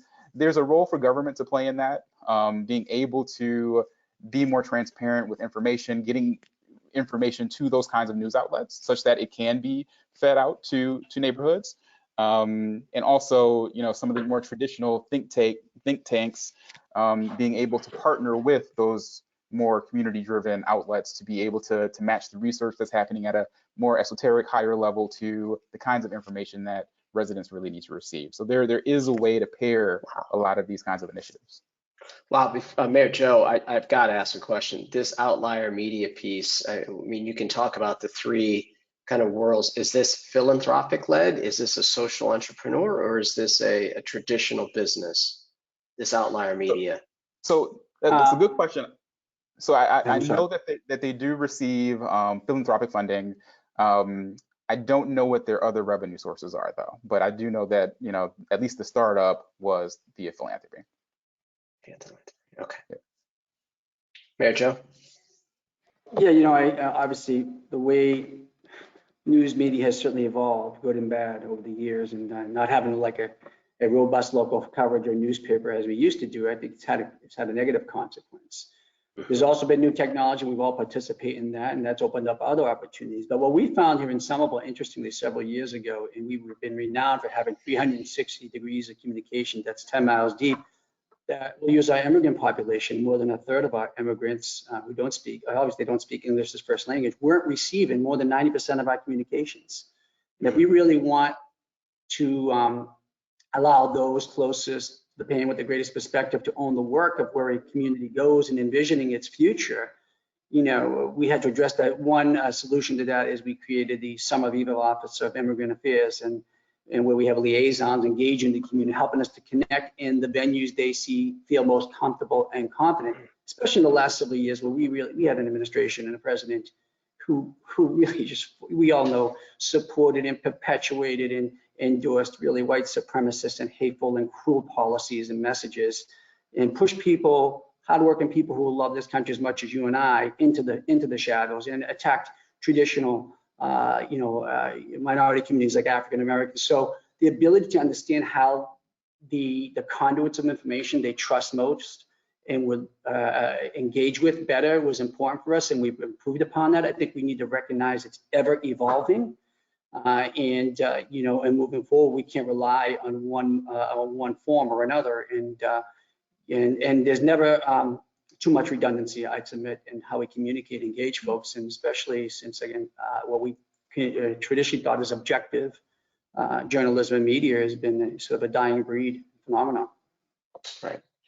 Okay. Now I'd like to switch to a different type of engagement where I get to step out from being the moderator, and now the three of you can ask each other questions. I know you've all liked each other in your social media context, and you guys are all big fans of each other. So this is your chance to ask each one of the panelists, can ask each other questions that you think are very important for us as we move forward. Chase, do you want to go first?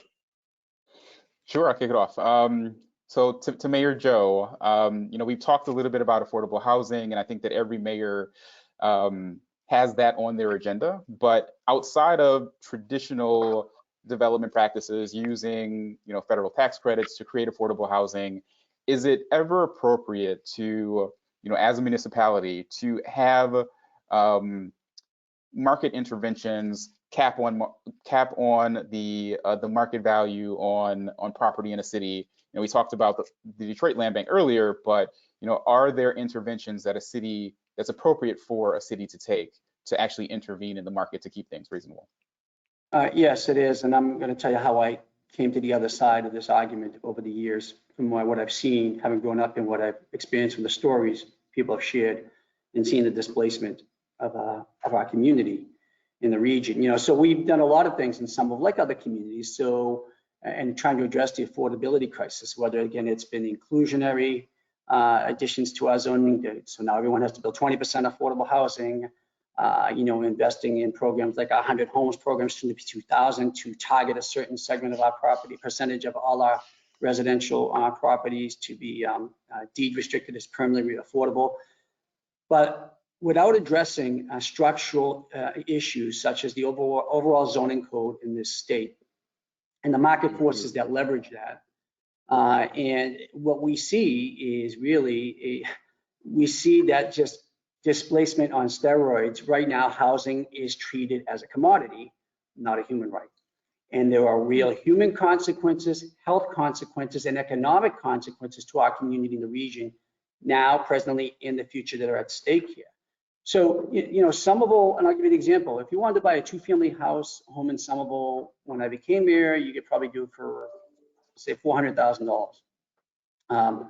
Today, you're over $1 million or close to $1 million, and that's what maybe you have to put several $100,000 into it, and you better be able to put down. You don't even need to have a real estate agent sell off your home. You can advertise it there'll be 40 people outside your home in an open house willing to pay $75,000 to $100,000 over asking as is, end story. Who can compete with that?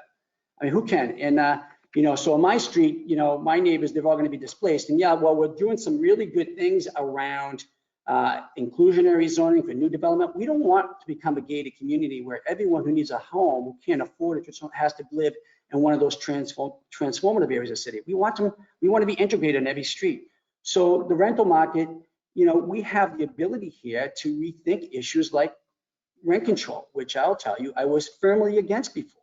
And I've heard from those in the real estate market that this would be bad for the economy, that this would stop housing development. I heard that about every time we increase the inclusionary section of the zoning, which is another way to influence the market. But until we have bold structural reform, reforming the zoning code, and instituting like measures there, we're going to have a runaway market, and the free market and the development community on their own are not going to solve the housing crisis here in Somerville. And that doesn't mean people can't raise their rent, but right now, rent on the rental property issue, it's as if we're in the midst of a drought and there's no food left, and everyone's rationing, you know, triple the price of water and bread at the store. And that's what the housing situation is right here in the Metro Boston region and in every major, you know, city region in the United States. So yeah, I think it's absolutely important that we treat it, one, in the lens of ending and the public as a public health crisis, ending structural racism, and not treat it as a commodity, but it's a human right. That's a great answer. Sakita, question for Chase. All right, for Chase, if you can share with us, what are some emerging innovations, whether it's through policy, you've actually said a lot, you know, throughout your talk today, but any policy, technical, or, you know, other innovations that is not currently on people's radars that need to occur for under-resourced and marginalized communities to attract and fully realize sustainable and just investments in their neighborhood? So one thing I would mention, there was an effort here called Cooperative Capital a few years ago, and the idea along the same lines of what I've been talking about, right? What does resident-led ownership look like? A lot of Detroit residents wanted to pool their capital, and if anyone, you know, Sakita talked about being a lawyer. I am still, but I call myself a recovering attorney. You know, me too. Yeah, I used to do securities work. So anyone who knows securities law, it is actually very difficult if you don't meet the threshold of being an accredited investor to be able to pool your capital with others. And you know, there has been movement at the federal level to make that a little bit easier, but even within those regs, it is still very costly to set up the structures to make that work. So there was some innovation that we tried to experiment with in Detroit, you know, going to Lansing, our state capital, to try to get our securities department to actually provide an exemption for what we were trying to create. And you can imagine that did not work out over time. So that is something that I think that we need to have on our radar. You know, again, there are neighborhood residents who want to come up with innovative solutions, but the kinds of really, I would say, patriarchal regs in place. I mean, the idea behind securities laws, we want to protect people from themselves, right? Like we don't want people who are unaccredited investors just pooling their money any kind of way. But you know, it also means that we're precluding innovation in these communities. So that is one way that I would say that we need to start thinking about things more innovatively. And now that we have a new administration at the federal level, maybe there's more innovation that we can see. That's great. Mayor Joe, your choice, dealer's choice here. You can send your question to either Sakita or Chase. I'll start with Sakita. So there is this perception amongst some people, including our governor here in Massachusetts, that equitable and effective housing development is actually in conflict with the need to meet our climate change goals. He actually just vetoed the climate bill. In Somerville, we're attempting to address both, going carbon neutral by 2050 while trying to build a more equitable city. But what do you say to our political leaders who still don't see the benefits and the need of sustainability in truly achieving equity? Excellent question. I think it's a misunderstanding. I'll characterize it as that at this point, but I think we see in our work as well. So one thing that comes to mind first is that our homes and buildings in general are really important for our ability to address climate change. So the US EPA has greenhouse gas emissions that arise from businesses and homes, so our building stock at about 12.3%. So that's significant. So we should be paying attention to the sector of housing and finding ways to build and update housing so that it reduces the amount of energy used and waste produced within that household. I mentioned Catalyst Miami previously, that one of their big bond measures actually was about the intersection of climate change and affordable housing, and building affordable housing for folks that has, energy efficient technologies and water technologies that also have that ability to help us reduce our carbon emissions and greenhouse gas emissions and address climate change. I think as well that, again, listening to frontline leaders, listening to our mayors and our local government who are most proximate to these issues, when you're in the community, and for anybody in your household, you can't just think of your exposure to pollution or the rising seas or your ability to make rent. We have to think about all of these things at the same time. And I'm not a housing justice expert, so please do seek out, I think, more information from communities that are in your area and leaders that can do a more complete breakdown. But also I will say that one big thing is that, I would say to folks that don't want to operate in that intersection and think it's an either or, that, from the work that we do and our frontline leaders are doing, they're organizing politically too. And so there is an organizing happening to support the voting for leaders who understand this and not voting for leaders that don't. So there's also this political response that is growing. So overall, these issues are deeply interrelated. This could be probably another topic of conversation, but we have to be able to walk and chew gum and recycle and drink a glass of clean water and do all of these things at the same time. We don't have the ability and the privilege to just choose one of these focus areas. So that's some of what I would relate to those individuals. Thank you for that question. Okay, I have to take a little bit of executive privilege here just to keep us on time. I understand there is a slew of questions. To me, that's indicative of the message and the ideas that three of you are putting forth. I'm really excited to hear some of these questions. I'd like to pass it off to Michael to moderate the Q&A, but I want to thank you very much for your time, your thoughts, and your leadership on so many different levels. Thank you. Michael, are we all set for Q&A? Yes, we are. Yes, and thank you all to the panel, and thanks to everybody who submitted questions. In fact, we have about 15 minutes or so for questions here from the audience. We got so many we had to shut it down, but I think Steve Davis did share how you can continue to send questions in, and we'll be talking about some of them, I'm sure, in the next couple of days. So here's the first question. I'm going to direct this to Jair, and he can decide how to move forward with it. First question is, in reference to those closest to the issues that are best to solve them, a lot of people in these situations feel very beaten down and that they will never be heard or taken seriously. How do you combat this feeling of defeat in the communities that you work with?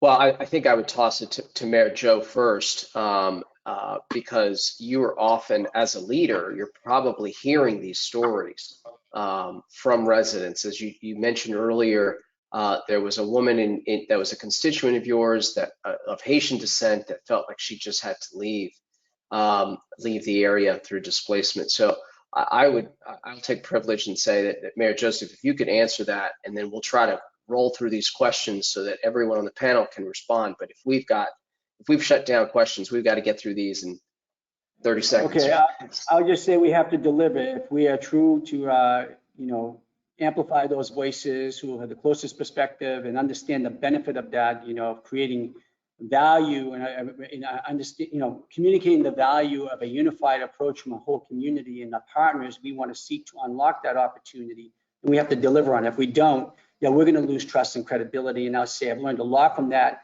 from having done it right and not listened over the past 18 years as mayor. And it's certainly opened my eyes up better in terms of what leadership means. And it has a lot to do with having empathy and being a good listener. This is not about power, and those who are in my position will say, well, we're yielding power. No, people are empowered. We're unlocking a real incredible asset in our community to craft the future together. And that'll be my short answer, but thank you for the question. Yeah. Great. Do we want to move on to the next question? Yes, Or please. does that anybody else want to move on? Okay, excellent. Okay, are there examples of cities that are successfully implementing participatory budgeting processes? And if so, what resources may be helpful in understanding municipal budgets or finance for community members generally?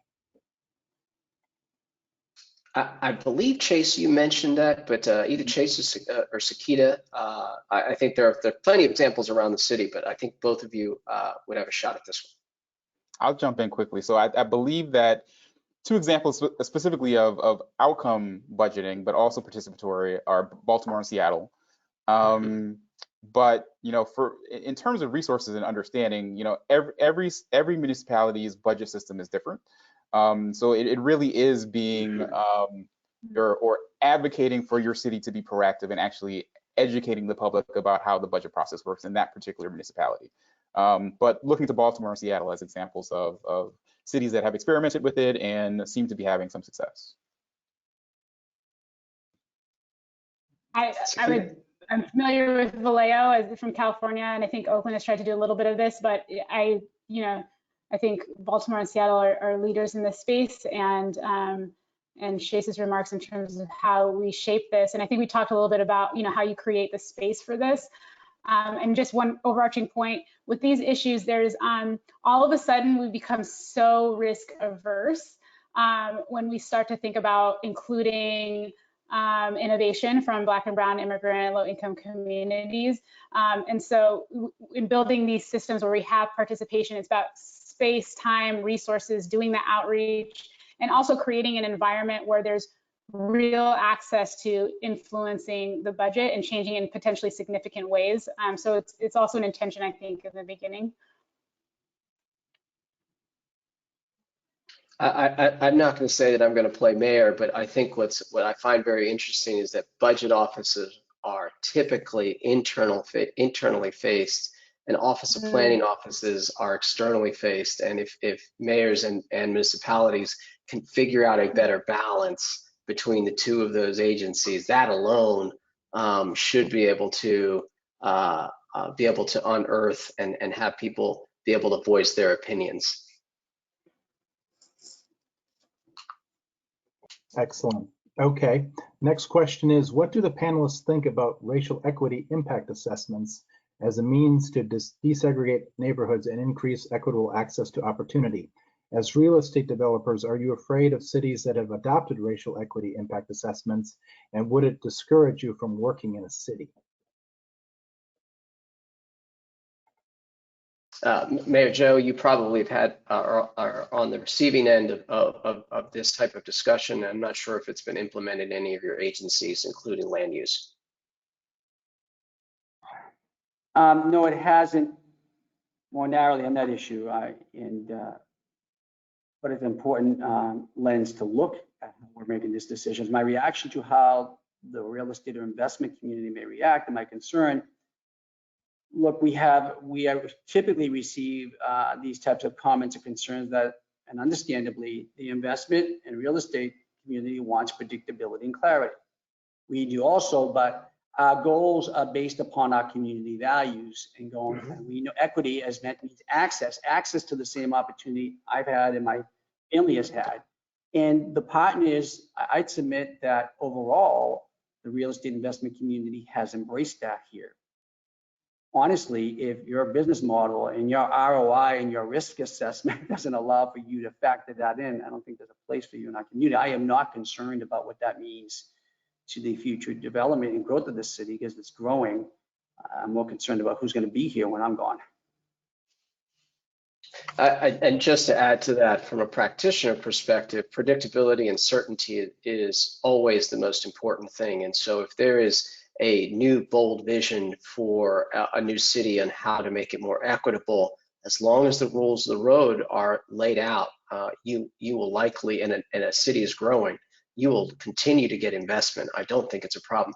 What I would caution people to do is don't look at the cranes. That's after it's all done. You have to have the policies in place 3, 5, 6, 10 years earlier in order to influence the trajectory of a city. And so, you know, new supply in a city may only be 10% of all the stock. And if you're trying to create equitable outcomes, you have to look at preservation and production in order to be able to really create the change that you're looking for. Okay, thanks, Jair. Next question is, has any city been able to implement successful policies that prevent displacement? The City of Denver Department of Transportation continues to invest in underfunded people of color communities and neighborhoods. However, residents are concerned that infrastructure investments equal higher property taxes and gentrification. How can public servants address infrastructural racism when the community pushes back against it? Mayor Joe, it sounds like this one's teed up for you.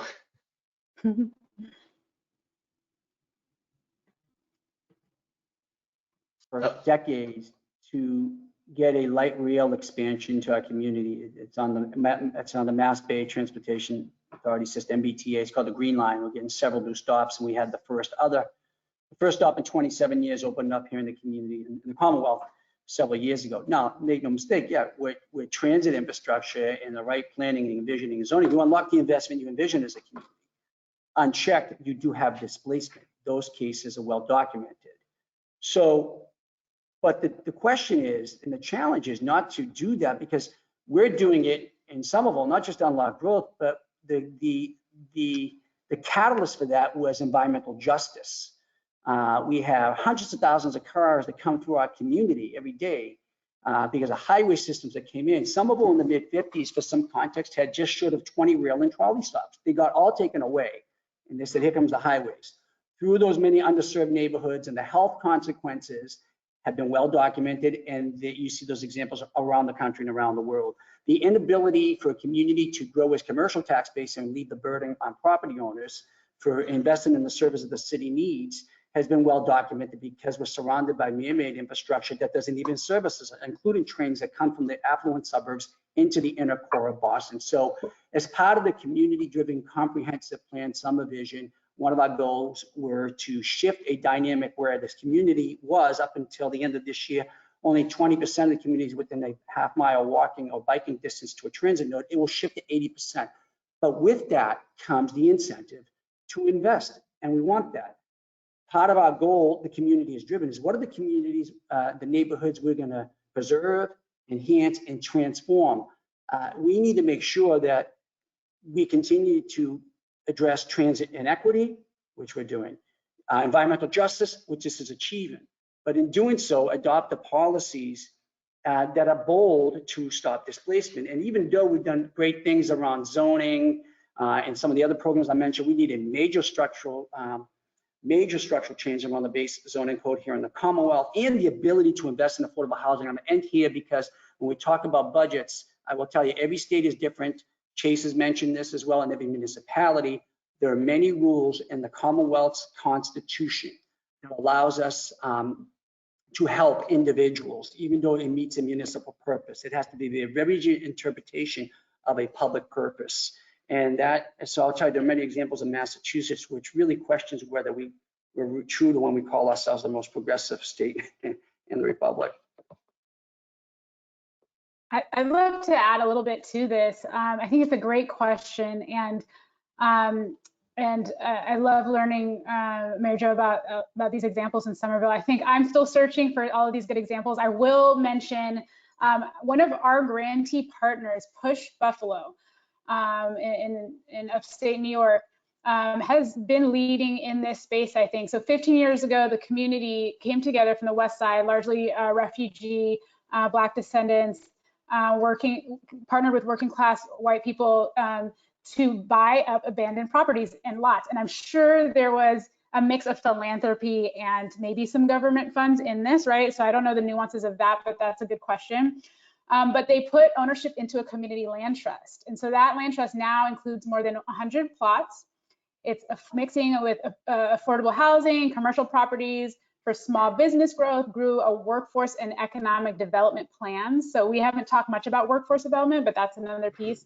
And then design statewide policy to create more wins and support for public investments for community infrastructure and develop contractor cooperatives. So there's like many pieces, but I think the big thing here is, can we step into community control? Can we step into intention and policy making that cares for the commons? Can we do that, or are we going to reinforce very individualized, siloed approaches? And so this was, I thought, a great example, and there's others, but that I wanted to bring up for this question. Mayor Joe? Actually, Sakita hit, I'll just be brief. In our plans around all those new transit nodes coming to the city, the community laid out very bold plans about who would live there, who should work there, and what the opportunities are. And now that we're working on it, some tools, I'll use one example. We call it DIF here, it's probably TIF out in California. So District Improvement Financing, and trying to adjust that tool for a Somerville model where you leverage the net increase in valuation of a building that would not be there but for the development infrastructure. And can we invest that back into creating new housing, maybe fuel the land trust in Somerville, or perhaps even small business ownership, a local business ownership along new main streets for local residents? I always tell people that in an emerging neighborhood where values are moving, you have to figure out who you're protecting in the concept of displacement. And there's 3 buckets, there's probably 6, but the 3 buckets are: in the rental scenario, the renter has very little control of, or has no control of the rent, but the municipality has control over the property tax, and the property tax assessments as they go up can be direct reinvestments in that building to keep those rents affordable for the people there. So when the property tax goes up by $12,000, there can be $100 that's dropped off of the rents, and that deal can be cut with the property owner. On the home ownership side, it's often those longtime homeowners that can't afford the assessments that go up at 150, 180, 200%, but they can handle 5% or 10% a year. And so you can have different tiers for those folks. So you can create very different policy tools depending on the group that you're trying to work with. The small business piece is also really important. They have the same issues of displacement over time if their businesses don't evolve to be able to meet the customers that may be there as the neighborhood matures. Next question. Great. So as we're getting to the top of the hour, I'm just going to ask one last question, and then we'll have send it to Jair to wrap up. So the last one is, what explains the unwillingness of the city of Detroit to reassess property values? Do you have any suggestions for us to convince other city staff to reassess these values? So that's a really good question. So our mayor and deputy mayor recently have begun to respond more to this call. There was a reassessment the first time, I believe, in 2017. So our current administration came in 2013. The city was under emergency management, so they really didn't gain control until 2014. There was a reassessment a couple years later. We still believe that there are still, for the homes with the lowest value, they are still being overassessed. Part of the argument from this administration is that there is no money to make it right. Again, Detroit is a struggling city. Our budget is still stressed. Where are we going to find $600 million? So what advocates have begun to do, including Congresswoman Rashida Tlaib, Professor Bernadette Atua-Ene, have been calling for the governor to step in. So we're beginning to look at other levels of government to see if there is cash somewhere to be able to right the wrongs that we've seen. So it's not only putting pressure on the city, but it was actually Wayne County that did the foreclosures. It's state law. So looking at other levels of government to see if there is a solution that doesn't just require the city of Detroit, but other pressures elsewhere. So I think that we maintain pressure not only on the city, because we must continue to do that, but also at other levels.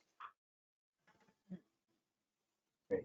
Okay, with that, I'll leave it to you, Jair, as to how you want to handle any closing thoughts and messages for today. Well, I want to thank the panelists. This is a huge mind trust in terms of knowledge and sharing your stories, your things that you stay up at night, your white whales, and then real practical solutions. I think is very important for the thousands of folks that are watching right now. I hope that they are inspired to get up and get out, be part of what Calvin mentioned earlier, the map, the mindset, and the movement. I hope that the conversation continues. I know that often that there is a trail of questions and answers that come through. I'll be more than happy to answer those, because everyone needs to feel as if they get something out of these panels so that they can make change in their own local municipality. So I just want to thank Mayor Joe, Sakita, and Chase for your time, your intellect, and your spirit. This has been just great. Thank you. Thank you for facilitating this. Thank you very much. It's been an honor. All right. Thank you all.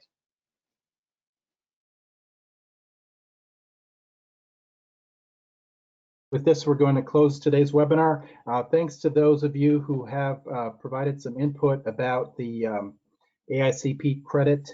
We have corrected that, so if you haven't already, you may want to go back in and claim your credits, check to make sure that the information is correct and that you're getting credit for today's session, 1.5 CM.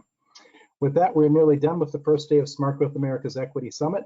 As mentioned during the panel, we want to recommend that you read The Great Real Estate Reset, jointly produced by Smart Growth America, Locus, and the Brookings Institution. As Andre Perry and these four panelists have described today, the real estate industry is failing to fully address persistent segregation by race and income, pent-up demand for more attainable housing, destabilized regional housing markets fueled by climate change, and other converging trends. This industry at large is risking not just another market crash, but also becoming a central contributor to growing inequity, climate disruption, and the deterioration of the American political and social cohesion. It's time for a real estate reset. We'll be sending out more information and other resources following the close of the summit for those of you who are interested in following up on these topics, including some of these questions that were asked in the chat and specific resources that were mentioned there, so stay tuned. Be sure to join us tomorrow for the second day of the summit. Smart Growth America's Chris Zimmerman will kick us off and lead us into the day's panel moderated by Calvin Gladney. Calvin will be joined by Council Member Kenyon R. McDuffie of the District of Columbia, Jasmine Thomas, Senior Vice President of U.S. Business Partnerships for Citi, and Dr. Andre Perry, whom we heard from in our keynote today. Thank you for joining us, and we look forward to having you back here tomorrow.